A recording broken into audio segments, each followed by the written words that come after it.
I sat sideways on the chair to face my professor, my hands out in front of me, my fingers twitched and my fur bristled. But the trial?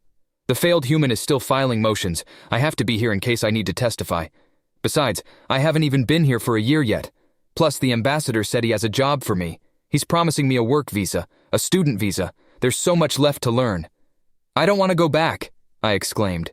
I didn't realize how fast I'd been speaking until I found myself breathing hard. My fellow students and my professor were eyeing me while saying nothing. My professor was an unusual male of his race in that he tended to be louder than others. It was part of why he preferred his position as a teacher at a large university. It gave him a chance to be loud. But despite that, Professor Schlith was quiet, looking from me to the walkers. I knew this would happen, he said, and sounded somewhat regretful as he said it. His long, slender tongue darted out to taste the air. His green-scaled palm rested flat on the table. His tail at his back was stiff and unmoving. Knew what would happen? William asked. I couldn't see it, but when his and Rebecca's arms moved a little, I knew they entwined their hands together beneath the table. It was a gesture of unity among humans, a quiet, private gesture meant only for one another. For all of human openness, most of that was simply practical. As a highly social species, they had few occasions for total privacy, so by sheer necessity, most gestures of affection were public. But that didn't mean they had no need for privacy at all, or that they would deliberately display a bond for all to see. Some gestures were meant only for one another. The fact that I could detect some of these private gestures was a point of professional pride. I was learning more and more. In my more ambitious moments, I couldn't help but dream of the day I would present my work and reach the top of my profession, the foremost expert on humans. What a title that would be. But Professor Sixlith's words threatened all that. I chose my students for more than their grades, my professor said, addressing William's question. Each of them come from a predatory species. This makes them rare. You may not know it, Will, but intelligent predators are not even 1 in 50. No, not even 1 in 100 of the civilizations of the galaxy. Just by existing, the 5 species at this table are uncommon as can be. More than that, each of my students is an aberration for being extroverted enough to want to study another species. Most don't want to do that. And even more rare, those selected for this special assignment are the only ones to show any interest in their fellow students, even as rivals. It was Rebecca who made the connection first. You chose them for their individual ability to bond. She guessed, and Schlith's tongue wiggled around as he nodded. Exactly. A maximalist aberration, if you will. And I seem to have chosen well. Too well, perhaps, he said, and finally rotated his eyeball in my direction. The government of your homeworld may give you a visa, but you came here through the anthropology department, and there are grave concerns among my colleagues that you have gotten far too involved in your study, that you are going to give a black mark to the university if you're allowed to continue. I don't need to tell you what that means. I hung my head. He was right. I didn't need to be told. William, though, did. Would you mind cluing me in, grandfather? He asked. A drop of sweat appeared on his brow, but he did an admirable job of keeping his voice steady. Kawik chimed in. Same reason we're here, really. Our worlds put a lot of money into the university. If they think it's corrupting us or making us into disruptive elements, they'll cut the funding or pull out. And that would be disastrous. True unity isn't present in the galaxy, just a tenuous peace built on fear of war and the knowledge that governing multiple worlds is impossible. Nobody can really win. The university is a symbol of our commitment to peace. My student, Bailey, broke that peace and attacked a human. His reasons are justified, but it has raised concerns for a lot of things, not the least of which is among the evolved prey races about hosting the predators. My colleagues want to remove him, and while the university is not a government, other governments may start applying pressure to Dlamisa to remove the offender, or... He licked his eyeballs several times like he didn't want to say what he was about to, or they may recall you to speak directly to a special counsel. That doesn't sound so bad, Rebecca said, and I could feel them relax, but Blorup's body bubbled out before he got control of himself. It isn't, if you don't mind him not coming back for another 50 years. The Dlamisa visa is good for a very long time. If this is a problem, they will simply send you back to explain yourself, and delay your return to Earth for decades. That does sound like something my people would do if they want to avoid a problem. And when word spreads about last night? I shook my head and then snapped my jaw shut. What about last night? Professor Sicklith demanded, and I felt very much like a young pup again getting caught by my mother doing something foolish. I slumped in my chair and explained myself, everything I remembered and everything Byron and Boatswain explained to me afterward, down to how the embassy chose me to handle a small matter of trade. Far from being angry or appalled, all three looked impressed. Kowick immediately said, "I want to watch a game like that." Blorup's burbling redoubled its speed, so that he could barely maintain his humanoid shape when he added, "Me too." And as to my professor, Ixlith said matter-of-factly, "It sounds like a bizarre mashup of Earth sports, and like they would need to clone livers to keep the athletes alive, but it might be fun to watch." William was less enthusiastic about sports than the others, and remained focused. "Is there anything that can be done?" Professor Sicklith licked his eyeballs one and then the other back and forth several times, while he thought and then answered, "Yes. The university's contention is that you are a danger to their reputation rather than an asset, a reputation grounded on the advancement of knowledge and peaceful cooperation. If you can present something of research value, then they will have grounds to more or less ignore these incidents. It will not be easy. Our research projects span years, but you do not have years. The Dlamisa freighter and the favor of the ambassador will buy you time, but not very much." "How much is not very much?" Rebecca asked. She shifted uncomfortably on her seat. As a woman of science, I knew why she was anxious. Time constraints on a study tended to make them sloppy at best. Sicklith's answer was delivered with his own unique form of deadpan energy, the sort used when he gave assignments we had very little chance of completing either on time or to his satisfaction. "Months at most. I can justify a short extension for the freighter and the embassy work, but you will have to write, create, and conduct a complete study that demonstrates real value to not only the university staff, but to the financially contributing government's overarching mission of maintaining peace and cooperation." Professor Sicklith was not the most expressive in the visual sense. A few cues were obvious to me: the pace he used to lick his eyebrows, the stiff tail, even the fact that he brought colleagues to observe our reactions to this. It wasn't that he didn't care, but rather that he was always thinking of improving his understanding of humans and the effects they had on other species.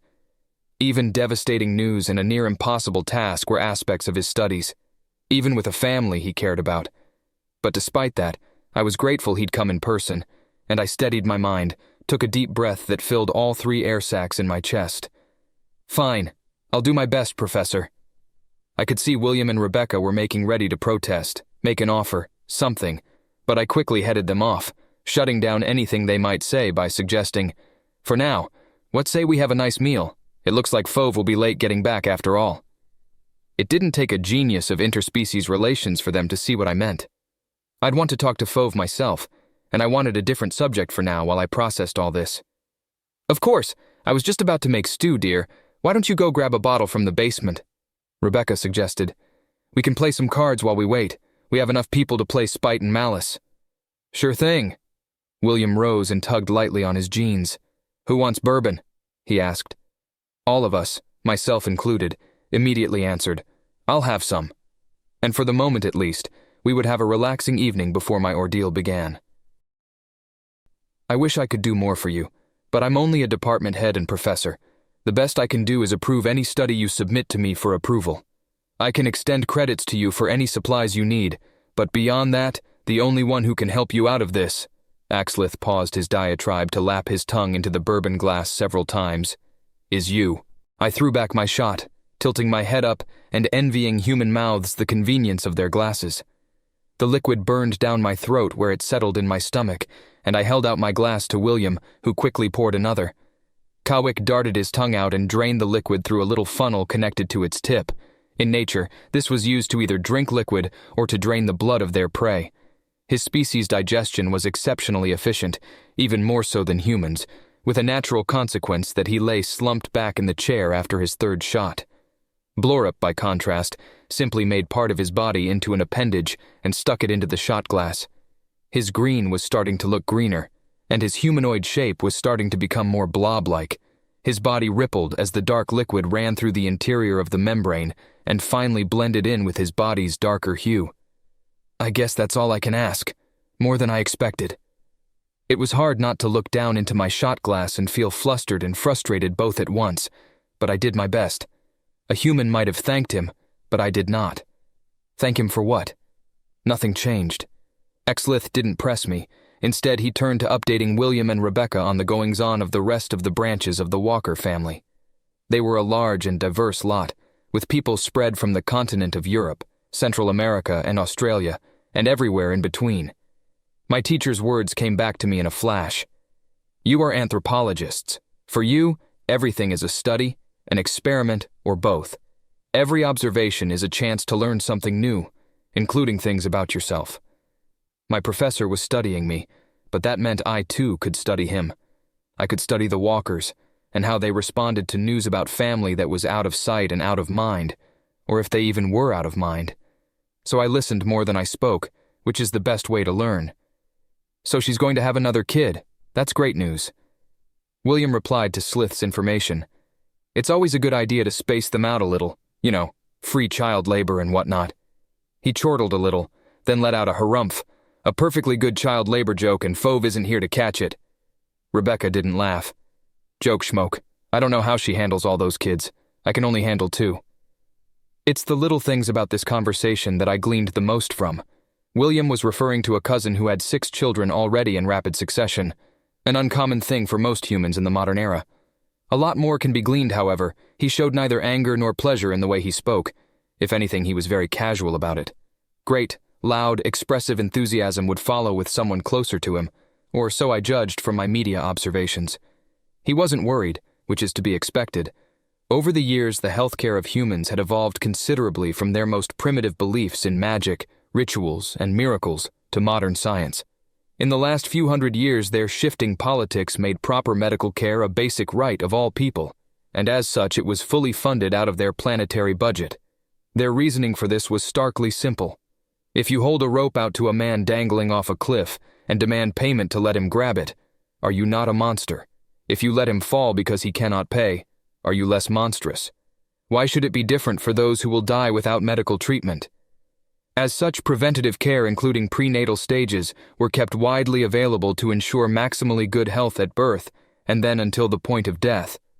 William's casual air, therefore, was a blend of his emotional distance to his cousin, and an easy confidence that things would work out as they typically did in these things. But I paid special note to Rebecca. She side-eyed her husband and said, "Don't even think about it. That's what you said 9 months before we had Michael." William pointed out, and Rebecca poured another shot for herself, looked him squarely in the eye and replied, "A truly loving husband would not point that out." She handed him the bottle, and no sooner did he pour himself another round than he retorted, "My dear, a truly loving husband is the only one who can." It was oddly comforting to watch their taunting play, the way Rebecca flipped her hair back with a single gesture, and the way William leaned back in his as casually as he could. There is something else I have to note here. William and Rebecca's bonding was nearly 20 years in length, astonishingly long compared to most species who remained together for only a handful of years if they did at all. Even in his own species, such unions were typically not much longer than 7 to 10 years.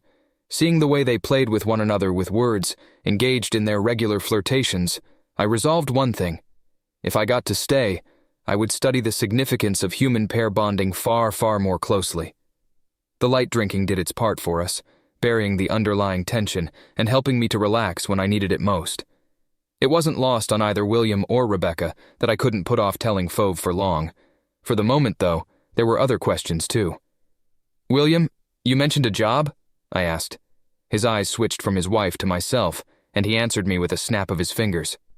"Yes, right. It's at the university. You'll have to go up there. But since you're also going to be a student, it should be an easy job to get. The University of Louisville has a small military presence. You'd be doing some work for them. I don't know all the details, but apparently they want somebody to help with field exercises." "So, human soldiers?" I asked, and he gave a little nod my way. Any questions I might have had were put off by the noise of Fove's voice at the door, and they would object if I openly said I was a coward, but I know of no other word for it, so my cowardice reasserted itself. I stood up and stretched my legs. "I'm going to get some rest. Good night." "But we haven't even had dinner yet," Rebecca objected. Thankfully, nobody in the room had my hearing, so they couldn't hear what I did. Fove excitedly talking with Byron and Bosun outside the front door about her upcoming internship and her orientation.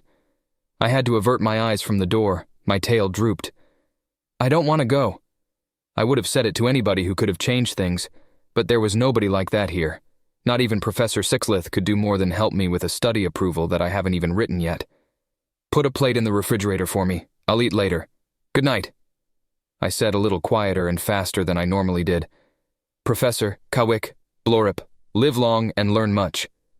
I gave a half bow to the trio as I hastily shot out the traditional courtesy greeting of university academics. I'm sure they said it back, but even with my keen hearing I didn't notice. I was focused on my flight from the inevitable questions I didn't want to answer. Dlamisa have no superstitions, no gods or spirits as humans once did.